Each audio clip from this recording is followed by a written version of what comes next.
Bienvenue sur ce plateau spécial consacré sur la thématique de la décennie de la femme, un pavé dans la mare des droits des femmes gabonaises. Voilà, c'est notre thématique de ce jour, initiative du gouvernement gabonais visant à promouvoir les droits des femmes et à renforcer leur rôle dans la société. La décennie de la femme gabonaise 2015-2025 a été une période charnière dans la reconnaissance des droits des femmes à l'échelle nationale. Entre autres étapes franchies durant cette période, nous allons plus ou moins les énumérer: la lutte contre les violences faites aux femmes, amélioration de l'accès à la santé reproductive et la promotion de l'égalité des genres, autonomisation économique, entrepreneuriat féminin, accès des femmes aux ressources économiques, participation des femmes à la vie politique et aux instances de décision, amélioration de l'accès des filles et des femmes à l'éducation et à la formation professionnelle. Cependant, il reste des défis à relever, notamment en ce qui concerne la lutte contre les inégalités persistantes et la mise en œuvre effective des politiques publiques. Ensemble, sur ce plateau, nous allons questionner la structure et faire une sorte de bilan de points. Mes invités qui prennent part justement à ce plateau spécial en ce jour ont été ministres en charge des femmes, mais aussi présidentes d'associations qui militent en faveur des femmes. Elles le sont toujours. Il s'agit ici de Madame Priska Courland, ancienne ministre des Affaires sociales et droits de la femme, Angélique Nadia Owono-Wo, directeur général de la famille, mais également, vous la connaissez toutes, Sidonie Flore Oué, présidente du Salon de la femme, Honorine Zébitegué, ancienne ministre de la famille, toutes sur ce plateau pour en parler. Mesdames, merci d'avoir accepté cette invitation. Merci. Merci de nous avoir honorés par cette invitation. Absolument. Alors, tout de suite, d'emblée, que retenir du bilan de la décennie de la femme au Gabon? Quelle physiologie, sinon quel diagnostic il faut faire aujourd'hui de la condition féminine au Gabon? Je vais donner la parole à Madame Sidonie Flore Oué, voilà, mais vous pouvez également réagir à tout instant. Merci. Un diagnostic, non, peut-être le point qu'on peut faire par rapport à la décennie de la femme gabonaise, qui est partie de 2015 à 2025. Mais avant, il faudrait peut-être rappeler les objectifs poursuivis par cette décennie de la femme gabonaise. D'abord, la promotion de la gente féminine, d'une part, et d'autre part, la défense des droits de la femme. Voilà les objectifs, fondamentaux poursuivis par la décennie de la femme gabonaise. Alors, qu'est-ce qui a été fait? Qu'est-ce qui reste à faire? Ce qui a été fait de façon vraiment ramassée, c'est qu'il y a eu une grande avancée, notamment en ce qui concerne la défense des droits des femmes. Nous avons vu naître, vraiment, quand je dis naître, c'est comme un enfant, une loi phare, la loi portant élimination des violences faites aux femmes au Gabon, avec la définition de la femme, les différents types de violences et toute la batterie des institutions qui sont en charge donc de connaître de cette question. Bref, cette loi a permis à positionner le Gabon comme premier pays défenseur des droits de la femme au niveau africain, au niveau régional. Et sur le plan international, nous occupons la 25e place. C'est vraiment à saluer. Et puis à côté, nous avons eu également la promotion des femmes, fondée sur des textes ou même parfois pas sur des textes, mais sur des compétences avérées des femmes qui ont occupé des postes de responsabilité de très haut niveau. Et malheureusement, comme vous l'avez constaté, beaucoup reste encore à faire. Je ne vais pas tout énumérer, je vais également passer la parole à mes co-panélistes. Pourquoi pas Madame Courland, qui a été aux affaires. Rappelez-nous les grandes réalisations, sinon les innovations engrangées pendant ces 10 ans, ces 10 années quand même de cette décennie de la femme. Alors, merci beaucoup. C'est le 8 mars, donc l'occasion de pouvoir faire le point sur les avancées des droits de la femme, la protection de la femme, de la fille, sa promotion, la promotion de ses droits. En ce qui concerne donc les réalisations que nous avons pu faire en poursuivant le travail qui a été amorcé par nos prédécesseurs, c'était surtout de mettre en place des infrastructures qui ont permis de pouvoir concrétiser sur le plan national déjà, ce qui a déjà été fait dans le domaine juridique. Je prends notamment le numéro de violences faites aux femmes pour dénoncer les violences, qui était donc une bonne avancée significative et qui a permis de pouvoir diminuer un petit peu le nombre de violences, même si nous n'avons pas tout à fait des statistiques en tant que telles, là sur le plateau, mais nous pouvons quand même dire que c'était une innovation importante. Le centre d'accueil des violences pour les femmes, qui est donc ce centre qui reçoit les femmes qui sont victimes de violences, c'est déjà quelque chose. Nous avons mis, entre autres aussi, le plan d'action national pour la résolution 1325, qui fait donc appel donc à la résolution des conflits à l'échelle nationale. Même si notre pays n'a pas été essentiellement concerné par la question des conflits, mais le conflit, ce n'est pas simplement lorsqu'il y a des armes, le conflit, c'est aussi quand le dialogue n'existe pas entre les populations. Donc, on a quand même fait des choses et nous pouvons effectivement saluer ce qui a été fait jusqu'à présent, tout en se disant que en 2025, c'est le temps, le lieu de faire un point et pourquoi pas ajuster les politiques qui permettront donc nous allons y revenir, Madame Merci. Nous allons peut-être passer la parole à Madame Honorine Zebitegué. Les disparités, Madame Honorine, sont encore notées dans la vie des femmes gabonaises. Mais cette décennie a quand même contribué à placer des femmes au cœur de l'agenda des autorités. Mais on a l'impression que ce n'était pas assez. Merci. Vous savez, lorsqu'il s'agit de la problématique de la femme en général ou de la jeune fille en particulier, on ne peut pas tout faire. Vous saviez qu'au Gabon, à l'époque, la pilule était interdite. Même la planification familiale était interdite. Alors, nos prédécesseurs ont commencé, nous avons continué, nous avons donné le relais à Madame Koho, et ainsi de suite, et ça va continuer. Alors, le problème de la fille, c'est quoi? Lorsque les enfants vont à l'école, les filles et les garçons sont au même niveau. Mais qu'est-ce qui va freiner la jeune fille en cours de route? Ce sont les grossesses précoces. Et ça fait un frein. Et vous allez voir, à un moment donné, les statistiques baissent. Pendant ce temps-là, le garçon, même qui était à l'origine de sa grossesse, continue. C'est pourquoi vous voyez ces disparités-là. Mais la politique qui a été menée et qui continue à être menée, c'est d'encourager la jeune fille pour dire l'école d'abord, les garçons après. Celles qui écoutent ce langage-là vont plus loin. Pourquoi? Parce qu'à une certaine époque, il n'y avait pas la préservation de la santé reproductive. Or, maintenant, elles peuvent prendre des pilules, elles peuvent avoir tous les moyens qu'il faut pour aller plus loin. Alors, un autre niveau de disparité, c'est ce que j'ai toujours dit sur cet écran, qu'il y a 3 types de femmes au Gabon. Les femmes avec grand F, les femmes avec moyen F et les femmes avec petit f. C'est ça qui crée ces disparités. Pourquoi? Parce qu'il y a certaines femmes... Peut-être des exemples de cette déclinaison de grand F, petit f et moyen f. C'est-à-dire que dans ces décennies, par exemple, pour ne parler que de la décennie, on a dit aux femmes, vous êtes des citoyennes. Mais il y en a qui refusent. Même le mot citoyenne, qui disent que non, vous êtes des extraterrestres. Ça, c'est des femmes que je qualifie avec petit f parce qu'elles ne comprennent pas le sens de la lutte. Le sens de dire que vous êtes une citoyenne, vous avez les mêmes droits à quelque niveau que vous puissiez vous trouver. Que ce soit dans le monde rural, que ce soit en ville, que ce soit dans le monde politique, vous avez les mêmes droits. Je parle des droits. Les femmes avec moyen F, c'est qu'elles viennent, elles veulent entrer dans le train, mais elles ont un peu peur. Mais lorsqu'on les tire, elles y arrivent. Les femmes avec grand F, ce sont celles qui ont compris que partout où vous pouvez être, sachez d'abord que vous êtes une femme. Vous devez défendre les autres. Vous devez poser des actes qui vont en faveur et de l'homme et de la femme, les deux.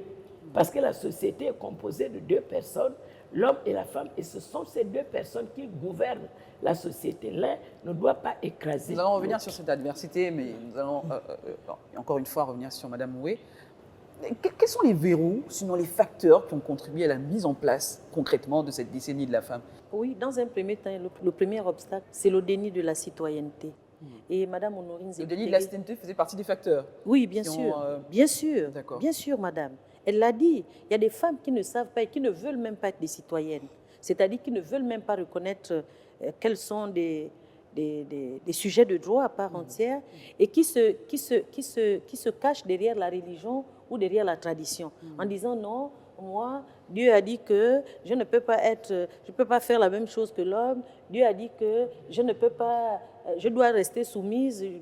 Hein, je ne peux pas aller au travail parce que mon mari, qui est mon Dieu sur terre, a décidé que je ne dois pas travailler. Bon, nous sommes des citoyennes, on est tous égaux devant la loi et donc on peut exercer les mêmes droits. Et vous posez la question de savoir si on a le sentiment que ces verrous-là ont été, si vous voulez, modifiés ou déclenchés. Oui, je dis oui, mais il faut renforcer parce que ce n'est pas une lutte spontanée. C'est une lutte en continu. Il faut continuer avec la sensibilisation et cela nécessite l'implication, mais alors là, l'implication réelle des pouvoirs publics. Voyez-vous, les quelques actions qui sont menées par des femmes de manière éparse ne peuvent pas véritablement faire changer les lignes. Et puis dire ceci, qu'il n'est pas de bon droit que la lutte qui a commencé puisse s'arrêter parce que les autorités qui ont d'abord commencé à le faire n'existent plus ou ne sont plus là. Les institutions sont perpétuelles. C'est juste les personnes qui changent. Mais ça ne date pas de 2015, cette lutte, même si ça ne portait pas le nom de la décennie. Ça date depuis Monsieur Léomba, le président Léomba. Et Madame Honorine Zebi-Tégué peut nous dire les circonstances, même si nous faisons dans la récitation. Et puis, il y a Monsieur Omar Bongo, le président Omar Bongo, qui est venu également en posant des actes, mettant des femmes à des postes de responsabilité avec la création du ministère de la Famille. Et après Monsieur le président Omar Bongo, il y a eu Monsieur le président Ali Bongo Ondimba qui a également posé des actes, mais encadré dans le temps et dénommé la décennie de la femme gabonaise. Aujourd'hui, il y a des politiques qui ont marché, donc les pouvoirs politiques doivent se saisir de ces politiques-là pour continuer, parce que seul on ne peut pas, c'est l'État qui est au cœur de tous les changements. Donc il faut une volonté politique pour que toutes ces politiques-là soient mises en œuvre. Avant de donner la parole à Mme Angélique Nadia, je voulais revenir sur Mme Koholan, sur la même question, voilà, on reste sur la même lancée, de ces verrous, ces facteurs qui ont fait en sorte qu'on mette en place cette décennie de la femme, 10 ans consacrée, parce qu'il y avait vraiment un problème. Quels étaient ces verrous aussi pour vous? Elle en a énuméré quelques-uns, la citoyenneté, mais encore. Alors, déjà, je voudrais un peu poursuivre dans ce que Sidonie vient de dire. La politique liée à la lutte contre les discriminations, les inégalités, n'a pas de visage. Okay? Toutes les femmes, quel que soit le bord politique, quelle que soit la religion qui est la sienne, elle reste une femme. Donc, les questions liées à la lutte contre les discriminations qui sont faites à son égard, ou encore les inégalités, c'est une lutte de tous les instants. Et pour revenir à ce que mes prédécesseurs viennent de rappeler à juste titre, c'est que le déni de citoyenneté qui a été marqué par les stéréotypes traditionnels, je suis femme, je fais des enfants, je garde le foyer, je m'occupe de l'éducation, toutes ces choses, entre autres, la liste n'est pas exhaustive, mais toutes ces choses qui ont participé à ramener les femmes à ne pas pouvoir comprendre qu'elle est actrice elle-même du développement de son pays au même titre que les hommes. En ce qui concerne les verrous, pour revenir à votre question, bien entendu, l'accès à certaines responsabilités s'était pas donné. Il a fallu évidemment batailler, et ça, je salue encore toutes les pionnières de ces luttes-là contre toutes les formes de discrimination en matière d'accès aux partis politiques, à certains postes de responsabilité. Mais le problème que nous avons, c'est toujours l'applicabilité de ces lois. Et en dehors de cette applicabilité, l'appropriation par les citoyennes, celles qui se reconnaissent citoyennes, bien entendu, de ces lois, de ce dispositif qui a été mis en place par les pouvoirs publics, et la force de la société civile, dont le plaidoyer de tous les instants n'a pas manqué d'amener certaines innovations dans notre domaine. Vraiment, c'est important. Je retiens aussi que l'éducation, je crois que c'est le levier par excellence. Vous faites bien d'en parler parce que j'allais Bien, emboîter très bien. justement Donc, ce secteur pour donner la parole à Madame Angélique. On a également, vous qui êtes directrice justement au ministère de la Famille, l'éducation qu'on donne aujourd'hui ou qu'on a donnée avant ne concorde plus. Est-ce qu'il faut désormais faire évoluer cette éducation? Votre position par rapport à tout ça? En matière d'éducation des enfants, il faut d'abord relever que l'enfant est né dans une famille. La famille est la cellule de base.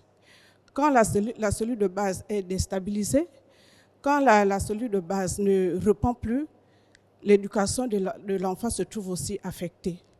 Nous sommes partis de la famille classique. Quand j'entends par famille classique, famille nucléaire, où il y avait le papa, il y avait la maman, il y avait les enfants, où l'éducation était faite par les deux, les enfants étaient bien encadrés, à une famille monoparentale. Un gros facteur quand même. Un gros facteur où la femme se retrouve seule avec les enfants parce que disons que dans les familles monoparentales, ce sont les femmes qui sont plus chefs de famille. Elle se retrouve seule à élever les enfants, elle se retrouve seule à s'occuper des enfants, elle se retrouve seule à faire toute l'éducation de l'enfant. En ce niveau, il y a déjà un déséquilibre. Et quand il y a un déséquilibre, quelque chose ne peut plus marcher. Et c'est ce qui fait que le plus souvent, le déséquilibre qui est dans nos familles est comblé par l'éducation de la rue. Est comblé par l'éducation de la rue. Donc, c'est ce qui fait en sorte qu'aujourd'hui, on a l'impression que l'éducation que nous on a reçue, ce n'est plus cette éducation-là que nos enfants sont en train de recevoir, parce qu'il y a d'autres facteurs. En dehors de l'éducation de la rue, on a l'influence des réseaux sociaux, on a en tout cas tout un environnement qui fait en sorte qu'aujourd'hui, vraiment, les enfants ne reflètent plus ce que les parents veulent. Parce que la famille est déstabilisée, on se retrouve avec des mères célibataires qui sont abandonnées par les géniteurs des enfants. Elles sont là, elles ne savent plus quoi faire. Déjà elles-mêmes, elles sont perdues. Une maman qui est perdue, elle donne quelle éducation à son enfant? Si elle-même, elle ne se retrouve plus. Madame Kouo, je sens que vous souhaitez réagir par rapport aux propos de Madame Angélique qui... Effectivement, en matière d'éducation, nous savons tous que c'est le levier fondamental pour nous permettre. Parce que l'éducation veut dire acquisition des compétences, acquisition des capacités à pouvoir faire face aux réalités de la vie et, in fine, l'autonomisation. Je voudrais plus juste compléter cet élément qu'elle a déjà si bien développé tout à l'heure. La loi des plaques socioculturelles est ancrée en elle. Et pourtant, elle a tout. Elle a des diplômes, elle a des fonctions, elle a l'argent, elle a tout ce qu'il faut, elle est belle. Pourquoi elle accepte ça? Donc, il fallait débloquer cela, à part la sensibilisation pour dire attention, si vous commencez à accepter certaines choses, ça va continuer. Et le même verrou vers les hommes. Comme nous le disons, ce n'est pas un conflit, Malcolm. Parce que lorsque vous avez parlé de l'égalité des genres, les personnes pensent que lorsqu'on parle du genre, c'est un problème de femmes. Non, non, non. Le problème du genre, c'est une approche qui fait en sorte qu'on remette les pendules à l'heure. Je parle vraiment simplement. Les pendules à l'heure du côté de la femme, du côté de l'homme, du côté de la jeune fille, pour que nous marchions d'un même pas. Lorsqu'une femme est, par exemple, nommée à des hautes fonctions, beaucoup pensent qu'elle vient prendre quelque chose qui ne lui appartient pas. Non. Qu'elle n'est pas à sa place. Qu'elle n'est pas à sa place. Et vous voyez, il y a tellement de combats. Et vous savez de quoi je parle. Vous avez le combat de votre propre famille, vous avez le combat de votre belle famille, mais elle va venir commander notre fils. Vous avez le combat de la société. À un moment donné, c'est pourquoi lorsque vous allez parler de l'engagement politique des femmes, les femmes sont obligées de reculer. Parce qu'elles se disent, mais ça c'est une affaire de sorcellerie. Parce qu'au Gabon, on dit comme ça, il ne faut pas aller dans l'arène politique parce que là-bas, c'est la sorcellerie. Non, ce n'est pas la sorcellerie, il faut seulement être courageux. Mais je vous assure que ce n'est pas facile. C'est un ancien président de commission électorale qui est en train de vous parler. Là, l'élection arrive. L'élection présidentielle, moi j'aime ça, l'élection du président de la République. C'est bien, c'est une seule personne qu'on va élire. Mais vous allez, ceux qui seront en vie, vous allez bientôt voir ce qui va se passer à l'élection des députés. Très bien. Madame Moué, on ressortait là ce facteur, cette pesanteur culturelle qui est toujours là comme une ombre sombre sur l'évolution de la condition féminine et surtout l'autonomisation de la femme et le regard de la femme. Il y a toujours cette pesanteur culturelle, ce carcan dans lequel on a du mal à sortir quand même. Alors, je vais prendre votre expression de l'autonomisation de la femme pour dire... Ça fait partie d'ailleurs de la thématique de cette année, du 8 mars. Pour dire que lorsqu'on parle de l'autonomisation, il ne faudrait pas qu'on soit focalisé sur l'autonomisation économique. Madame Honorine Zebi-Tégué vous a parlé de cette autocensure des femmes en politique. Au-delà des accusations qui peuvent être portées par la société elle-même, par la société, en raison donc des discriminations légales, et parfois même des discriminations sexistes, il y a que les femmes elles-mêmes ne se considèrent pas comme des leaders, mais se positionnent comme des suiveurs. De sorte que lorsqu'elles sont dans les partis politiques, elles se font appeler femmes politiques alors même qu'elles ne sont pas, elles ne se sentent pas capables d'aller prendre le pouvoir. Parce que lorsqu'on est une femme politique, c'est qu'on est capable d'administrer les affaires publiques, de gérer les affaires publiques. C'est ça une femme politique.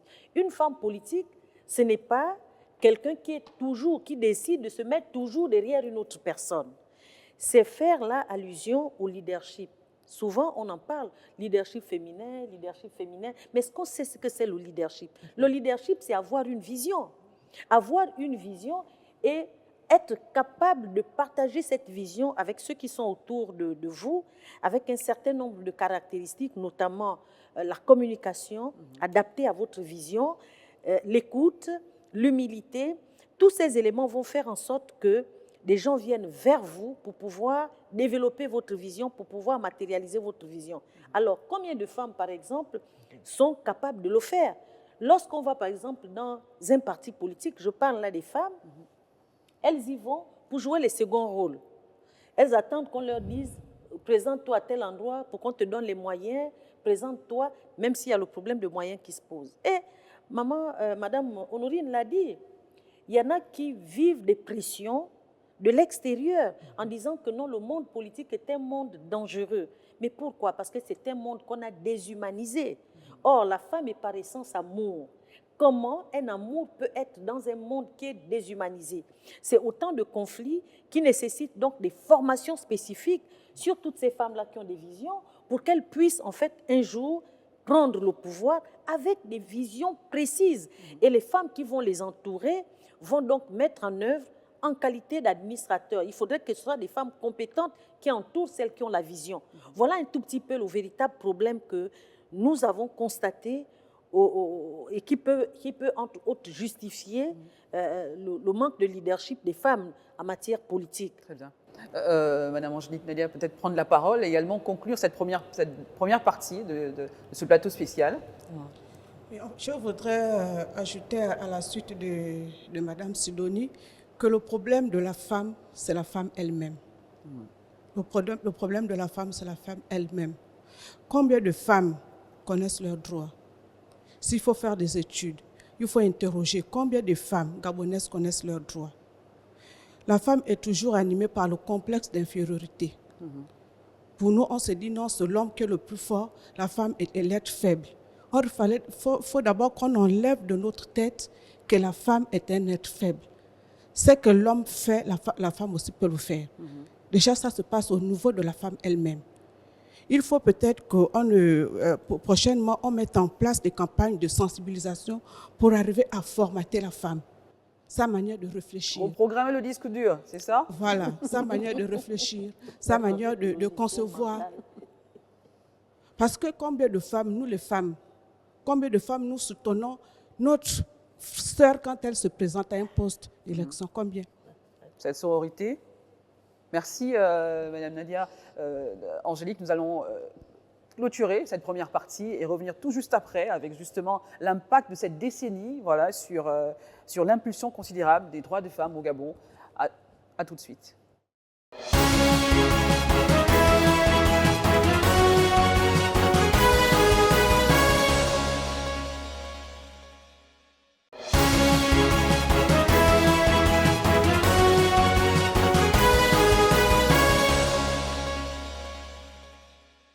Si vous nous rejoignez à l'instant, nous sommes toujours sur ce plateau spécial. Nous sommes sur la deuxième partie avec nos invités sur ce plateau. Nous sommes sur cette thématique, sur ce bilan, ce point sur la décennie de la femme qui a duré, qui prend fin cette année 2025, 10 ans déjà. Voilà, nous sommes toujours sur la sensibilisation, sur l'autonomisation. Nous allons en parler, nous allons revenir sur ces points, le droit de la femme, l'égalité de genre. Voilà, mesdames. Une fois de plus, merci. Nous allons continuer cette deuxième partie sur l'impact de cette décennie. Est-elle palpable aujourd'hui, Madame Moué, de nos jours? Est-ce qu'on sent quand même une certaine pulsion sur les droits de la femme? Ah oui, bien entendu. Je parle de la justice. Je disais qu'il faudrait simplement renforcer. Vous savez, aujourd'hui, au niveau de toutes les juridictions du Gabon, il y a des juges spécialisés pour connaître des questions des questions des femmes violentées, des questions de violence faites aux femmes ou des femmes victimes de violences. Sauf qu'il y a une limite, parce que pour que le magistrat également soit suffisamment outillé, il faut une formation continue. On ne forme pas une fois et puis on abandonne. Non, les situations évoluent, donc il faut entretenir la formation de ces gens-là. Et puis, il y a que, après les condamnations, bien après les ordonnances de protection, qu'est-ce qu'on fait de ces femmes? Où est-ce qu'on doit les placer? C'est toute la question. Donc, l'État devrait donc réfléchir pour mettre en place suffisamment de structures, parce que Gabon Égalité n'est pas sur l'ensemble du territoire national. Il faut mettre suffisamment de structures pour pouvoir constituer des refuges des femmes victimes de violences. Elles peuvent aller se réfugier là-bas en attendant d'être réinsérées dans la société. Oui, il y a d'autres lois, notamment la loi que vous évoquiez, portant modification de certaines dispositions du code civil dans sa deuxième partie. Je parle là de la loi sur les successions. Oui, on a suffisamment protégé, mais les plaques socio-culturelles font en sorte que le neveu continue à penser que c'est lui l'héritier de son oncle. Ça, c'est au sud. La sœur continue à penser que c'est elle l'héritière de son grand frère. Ça, c'est au nord. Donc, ces plaques socioculturelles ne peuvent baisser que lorsque nous allons intensifier la sensibilisation avec des sanctions pour les auteurs de ces infractions. Donc, ceux qui violent la loi, qui prévoit des punitions. Donc, il faudrait continuer, je l'ai dit. Le combat pour les droits, qu'il s'agisse des droits humains ou des droits des femmes, n'est pas un combat spontané. C'est un combat continu. Regardez ce qui se passe. Dans le cas des nominations, notamment les autorités déconcentrées. Il y a des nominations qui ont été faites sur, je ne sais pas, une cinquantaine de préfets. Il n'y a même pas une femme, ou à peine une femme a été nommée. Au niveau des... Mais il faut aussi qu'elle se présente. Non, les hommes qui sont nommés se présentent où?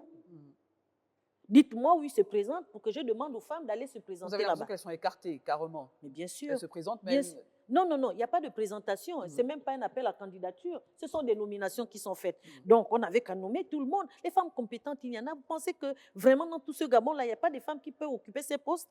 Madame Honorine Zébétegui, elle est faite, mais il y a la réalité aussi sur le terrain.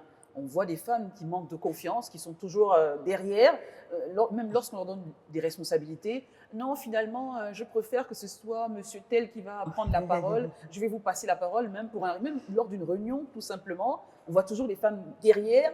Est-ce que c'est toujours la faute des autres et pas la faute de la femme elle-même aussi? Je crois qu'il faut relativiser certaines choses. On a parlé de compétences. Moi, je parlerai de la volonté politique. Lorsqu'il est question de nomination à des postes de haute, j'ajoute le mot, ce n'est pas dans le texte, des postes de haute responsabilité, c'est la volonté politique de celui qui a la capacité de nommer.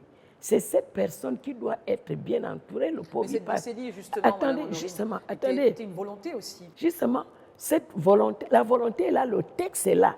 Il faut l'appliquer. On a vu, on l'a déjà dit dans la première partie de l'émission, on a vu, au Gabon, on n'a jamais eu de femme Premier ministre. On l'a eu. On n'avait jamais eu de femme vice-président de la République. On l'a eu. On n'avait jamais eu une femme président de la Cour de cassation. Ça, c'est chez moi là-bas. Il y avait toujours, ce sont les hommes. Mais on a eu, elle est encore présidente de la Cour de cassation aujourd'hui. C'est pour ça que je dis que lorsqu'on a cette volonté dans la tête que non, les femmes sont des citoyennes à part entière, on doit leur donner, on doit les nommer. Parce que là, on est sur le plan de la nomination. On doit nommer qui doit être nommé. On connaît quand même, on ne nomme pas comme ça. On sait que Madame Owe est capable de faire telle chose, Madame X est capable de faire telle chose. Maintenant, si on donne à la personne la capacité d'évoluer et qu'elle ne veuille pas, ben on la change. Ce n'est pas les compétences qui manquent. On la change et on a vu ça. Qu'on nomme quelqu'un aujourd'hui, 3 mois après, on change parce qu'on voit qu'il y a quelque chose qui ne va pas et on met la personne qu'il faut à la place, à la place qu'il faut. Ça, c'est la première chose. La deuxième chose, je reviendrai toujours sur cette affaire-là.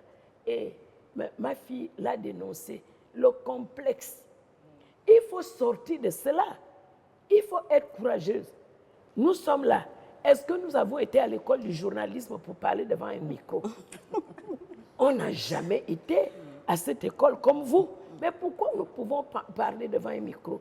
Pourquoi à chaque conférence, on vous Encore cherche... que c'est un métier libéral, hein, et vous tout pouvez ça. même le faire. Et tout ça. Non, je prends cet exemple pour dire, lorsque vous voulez faire quelque chose, vouloir, c'est pouvoir.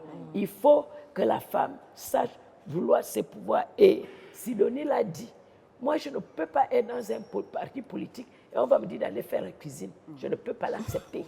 Je voudrais revenir un petit peu sur votre préoccupation de est-ce que les femmes attendent qu'on aille les chercher. En réalité, dans le cas de la nomination, spécifiquement, la femme ne peut pas aller se désigner pour être nommée.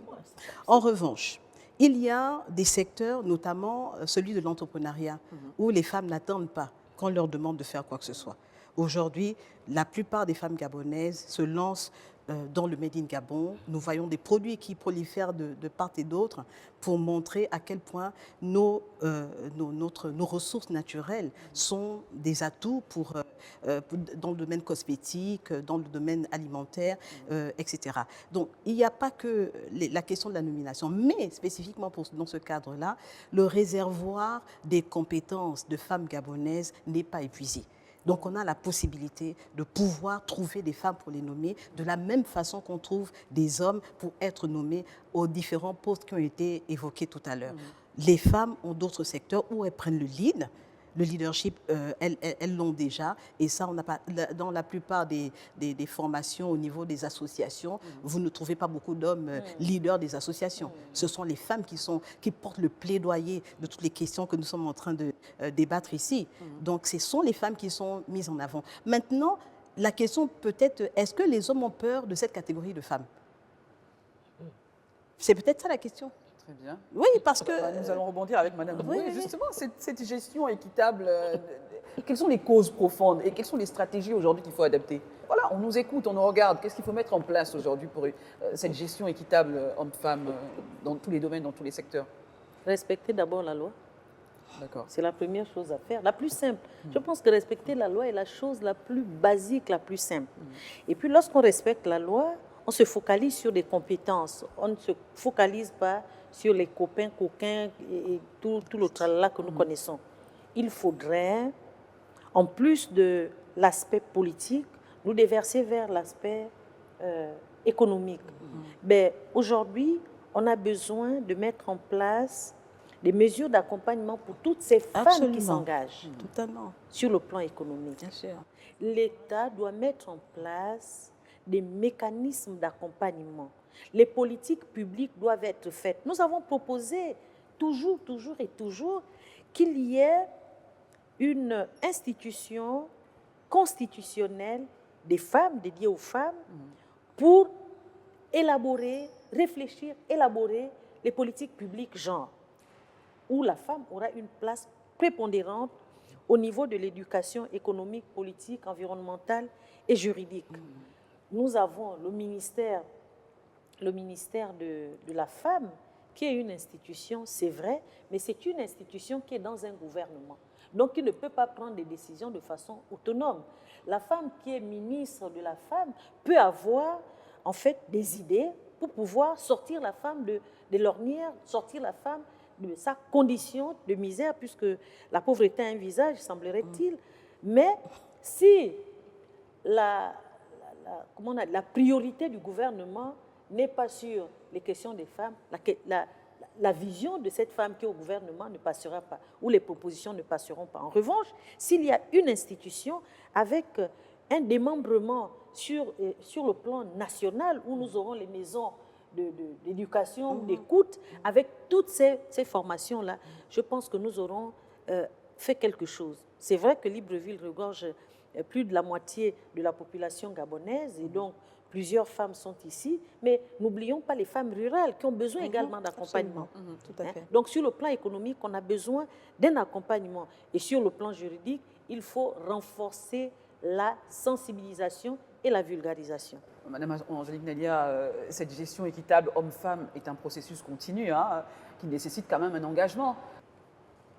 Oui, effectivement, parce que même la loi sur les quotas, il ne faut pas qu'on reste là et dire, bon, on nous a accordé 30% et que c'est un acquis. Il faut en demander plus. Et que c'est suffisant. Non. Pourquoi pas 40 ou 50? On doit se battre, puisque les données démographiques montrent que les femmes sont plus nombreuses que les hommes. Pourquoi s'arrêter à 30%? On doit aller au-delà. On doit aller au-delà pour donner à la femme la place qu'elle doit réellement occuper. Madame Honorine, il faut peut-être aussi plus d'engagement, je disais tantôt, dans tous les secteurs. On doit avoir plus de femmes debout aussi. Ah si, il y a des femmes. Ça, je suis contre le fait qu'on dise qu'il n'y a pas de femmes. Il y a des femmes à tous les niveaux. Il y a des femmes à tous les niveaux. On a parlé d'accompagnement tout à l'heure. Je vous dis que c'est un esprit machiavélique, ce qui se passe au Gabon. Pardonnez-moi. Les femmes se lèvent, mais il y a cet esprit qui ne veut pas quitter le logiciel mental des Gabonais. Ça, c'est difficile pour qu'on le leur enlève. Or, vous ne pouvez pas combattre Dieu tous les jours. Dieu a dit 2 personnes, hommes et femmes, qui gèrent la société. Vous ne pouvez pas enlever cela. C'est parce que nous sommes dans une émission. Moi, je suis pratique, je suis un juge. Si je vous donne ne fût-ce que 2 exemples ou 3 pour vous montrer que c'est un esprit machiavélique, je l'ai dénoncé dans un plateau, je ne sais plus dans lequel. Même les ministres femmes, les ministres qui sont femmes, je l'ai été, sont combattus à outrance à cause de cet esprit-là. Comment vous pouvez comprendre? Le 8 mars, c'est quoi? La journée internationale des droits de la femme. Je me trouvais à Port-Gentil pour aller vulgariser les nouvelles lois dont on parle aujourd'hui. Comment vous pouvez comprendre que c'est ce jour-là qu'on choisit de mettre fin au ministère en charge des droits des femmes? Et pendant que le ministre est en train de sensibiliser, et elle est sur le plateau, elle ne sait même pas ce qui se passe. J'ai arrêté une grève à Port-Gentil parce que pendant que je venais de finir l'exposé, c'est l'homme me dit, mais Madame le ministre, il y a le ministère, il y a un remaniement, le ministère de la femme, et curieusement, c'est ce ministère qui se balade tout le temps, qui disparaît, qui ressuscite, qui réapparaît, qu'on colle à gauche, à droite. Ça veut dire, quand on fait ça, ça veut dire que la femme n'est pas importante. Moi, je dis que la femme est importante et je crois que c'est parce qu'on a peur de la femme qu'on fait de ce genre de choses-là. Mais c'est un État. Il faut faire extrêmement attention. Imaginez une seule fois que les femmes disent, bon, comme nous ne sommes rien, allez. Je prenais un exemple. Attendez que je finisse. À la fin de cette émission, nous allons faire un tour de table. Oui, on va faire un tour de table. Je prends l'exemple des femmes rurales qui nous apportent les folons et tout, au marché tous les jours. Elles disent, nous fermons, nous n'amenons rien à Montboîte. 2 jours seulement. Voyez ce qui va se passer à Libreville, à Port-Gentil et tout cela. La femme est importante. La femme est importante, je le dis à votre voix avec un grand I. C'est un agent de développement terrible. Et lorsque on doit laisser à cette femme la capacité d'extérioriser ses capacités intrinsèques, la femme, c'est un moule spécial. Que si je rentre dans la Bible, vous pensez que la femme a été créée comme ça? Les hommes dormaient. Très bien. Madame Colin, peut-être avant de faire un tour de table, revenir sur ce que vous avez impulsé lorsque vous étiez aux affaires. On a quand même vu plein de choses bouger de ce côté, un numéro vert. Vous avez été au devant de la scène pour la lutte contre les violences faites aux femmes, mais également, qu'est-ce que vous souhaitez aujourd'hui, au-delà de ce que vous avez fait, voir encore en matière justement d'innovation, d'évolution de ces questions-là? Alors, déjà, Madame Zebiteke vient de relever un fait qui effectivement a été marquant. Alors, si vous revenez sur ce Non, fait, je ne reviens pas. J'étais le qu'on- ministre en fonction, effectivement, D'accord. et vous faites bien de reposer la question sur qu'est-ce que nous aimerons voir. C'est que moi, ce que j'aurais aimé voir, c'est de ne plus revenir sur un plateau de Gabon 24 pour parler de ces questions dans ce sens. Nous devons pouvoir parler de ces questions en faisant le point et éviter et peut-être indiquer ce qui reste. On part toujours de quelque part, Non, Madame oui, Cour. non, bien sûr, non. Le point est plutôt négatif, dans le sens où il reste encore des blocages à tel endroit. C'est-à-dire que les questions liées, par exemple, tout à l'heure, ils ont parlé de nomination de femmes compétentes à la préfecture ou je ne sais pas où, dans divers secteurs d'activité, sur le plan politique comme sur le plan social. Mais je veux dire que nous ne devrions plus avoir de conversation, de discussion de femmes, où nous devons pouvoir parler de « Ah, mais la compétence de Sabrina, voici ce qu'elle nous a apporté » au niveau du Gabon. La compétence de Mme Zebiteke, de Mme Oué, de Mme Angélique nous a apporté ceci. On devait déjà à ce point-là. Mais nous sommes encore en train de faire, c'est-à-dire le bilan sur ce qui ne va toujours pas. Oui, Comme ça si en permet de fait, faire bouger les lignes aussi. comme si en fait, le travail qui a été abattu jusqu'à présent, le plein gosier des associations n'a toujours pas d'écho. C'est-à-dire que les oreilles sont sourdes sur la question. Pourtant, les partenaires au développement et les organisations internationales pour lesquelles d'abord le Gabon a ratifié un bon nombre de conventions positionnant la femme au cœur donc de la réflexion des politiques publiques, nous mènent encore, nous permettent de pouvoir se dire qu'on a déjà fait un pas de géant. Petit pays d'apparence, population, démographie faible, mais on peut s'inscrire, s'aligner dans les pays considérés comme des pays géants sur la base des droits de la femme. Ce que je peux dire, honnêtement, pour terminer, c'est que maintenant, ce que moi j'aimerais voir, honnêtement, c'est qu'on fasse un point en mettant en place, par exemple, cet observatoire des droits de la femme, notamment, pour savoir où est-ce que nous en sommes, quelles sont les statistiques qui nous permettent de se dire que voici le secteur dans lequel on doit renforcer l'éducation, voici le secteur dans lequel on doit renforcer la formation pour nous permettre d'aller de l'avant. Mais repartir sur des considérations d'ordre mental, stéréotypes et autres, pour moi, ça pose aucun problème. C'est comme si nous n'avons pas progressé.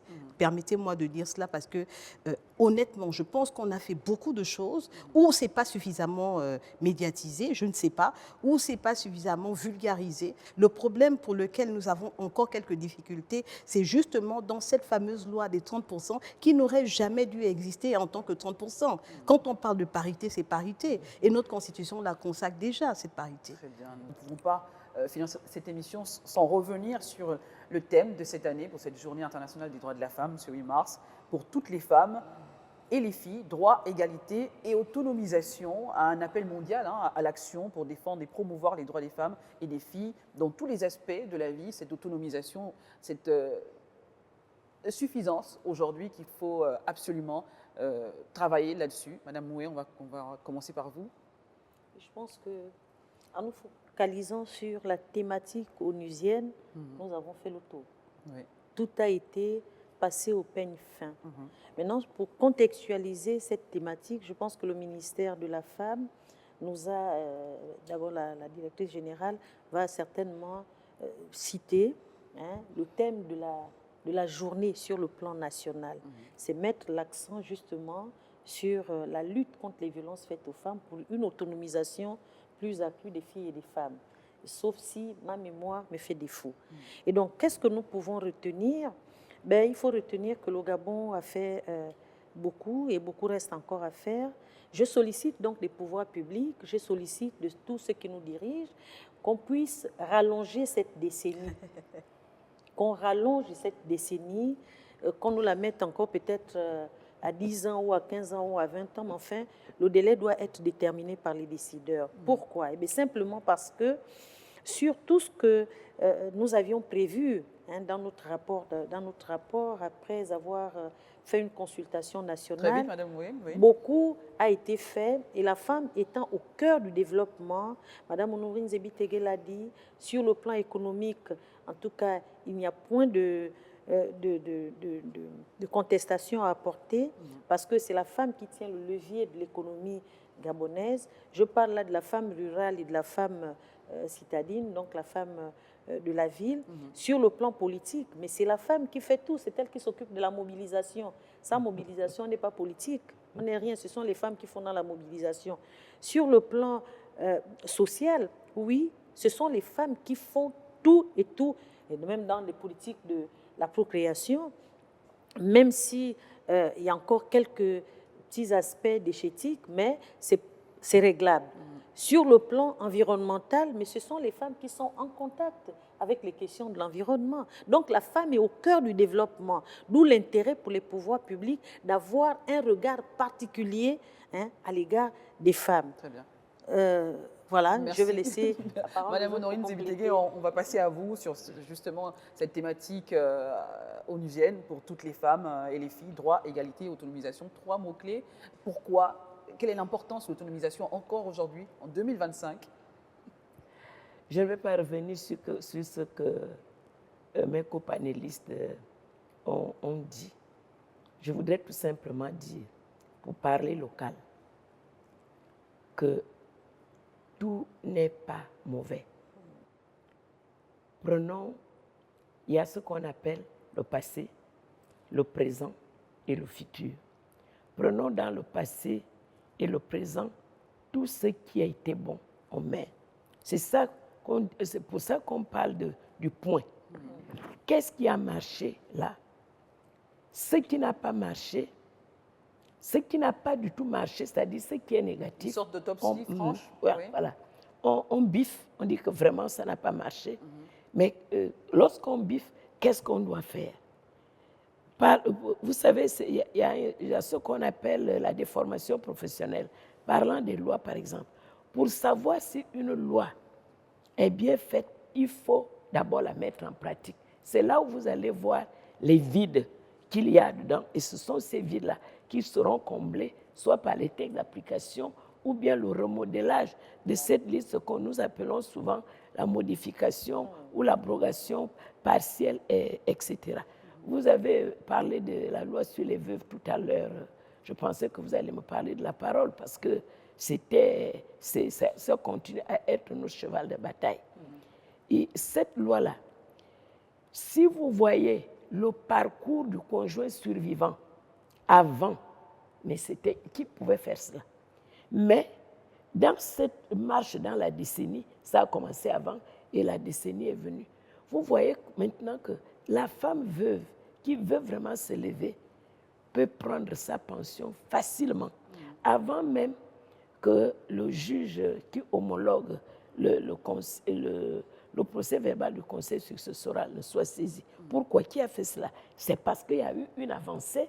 Le législateur avait constaté qu'avant, il fallait la protéger parce qu'elle est complètement... Vous avez parti, nous sommes quasiment à la fin de cette émission. Traumatisée, oui. Mais l'avancée a été en sorte qu'elle puisse maintenant prendre ce qu'elle veut. Donc, je voudrais prendre cet exemple pour dire ce qui a marché, c'est bien. Ce qui n'a pas marché, on met de côté. On améliore, très bien. Et tout ça. Et tout cela fait un moule de façon qu'on puisse continuer dans l'avenir. Madame Koholen, un mot sur droit, égalité, autonomisation, le thème de cette année, de ce 8 mars 2025.